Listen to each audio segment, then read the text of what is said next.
phenomenal esoteric tale of American history you've likely never heard of, marred by dearth of bibliography. Looking back on my own ancestry off and on over the years, I've traced at least some lines to within a generation or two of when Europeans were in the Americas at all, and most of those lines come from somewhere in the British Isles, mostly England and Ireland, indeed, 5 of 6 historic counties of Ireland, with a few Rhineland region relatives tossed in at different points for good measure. The ones that I've traced that far, they generally showed up in the Americas in Virginia or so and ultimately worked their way along the eastern side of the Appalachian foothills until they reached its southern end in the northwest corner of Georgia, not far from the border with North Carolina and Tennessee in the region known as the Great Smoky Mountains. There, I can trace nearly every line of my family tree to that same region for the past 180 years or so, including one multiple great-grandfather who died fighting for the Union in a battle in northeastern Alabama during the Civil War. As it turns out, there was a reason my family took the geographic path it did once it got to the region now known as the United States. Apparently quite a few immigrants made their way mostly down one particular road that wound its way along this very region from Philadelphia, Pennsylvania all the way to Augusta, Georgia, where even I spent a few years living directly across the river in Aiken, South Carolina. But what do you care about all of this? Well, long before the Oregon Trail or the Trail of Tears or other famous trails that took Americans west from the Appalachian Mountains ultimately to the Pacific Ocean, there was the Old Wagon Road. The road that fueled expansion inland to the Appalachians, and along which quite a bit of American history took place from the colonial years right up through the Civil War years in particular. This book reveals a lot of that history and stories not as well known by many, even when some of them involve names known by most Americans. Names like Benjamin Franklin and Robert E. Lee and Woodrow Wilson, just to name a few you'll hear about in this text and recognize.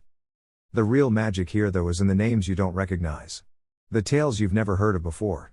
This is where the real history of America lies, the history that is rapidly being forgotten and overwritten. The so-called esoteric history that supposedly only matters to fanatics and those whose ancestors directly played roles in or who were directly affected by, but one could argue, and Dodson makes a truly excellent case for throughout this book, that this is the very history that builds communities and tightens bonds within them. It is the history that binds people to place and hold to peace.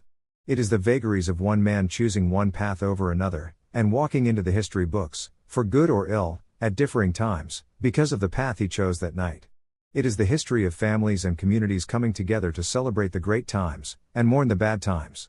It is our history as Americans, and it is my personal history, even though Dodson's tales here don't touch on a single name I recognize from my family tree, because it is the history of how the nation came together via the individual and community actions of those who came so long before. Narratively, this book is both memoir and history, following one man through time and space as he travels the road, as best as he can know it, from its origins in Philadelphia to its terminus in Augusta, learning the history of each place along the way and reflecting on his experience with it. It is a stirring narrative, both in the communal and personal histories and in Dodson's ability to craft his words in such an evocative way. And yes, there are sections where no matter your own personal politics, Dodson is likely going to say something you don't overly like, whether it be espousing support for the so-called 1619 Project in one chapter or supporting the right for Confederate monuments to exist in seemingly the very next chapter. But don't defenestrate the book, no matter how tempting IQ may be in the moment. Read Dodson's words, and carefully consider them. This is no polemic. It is a pilgrimage, and one that we're brought along for the ride on and asked to experience for ourselves via Dodson's narrative here. Overall, a particularly strong book about histories largely forgotten and certainly far too often ignored.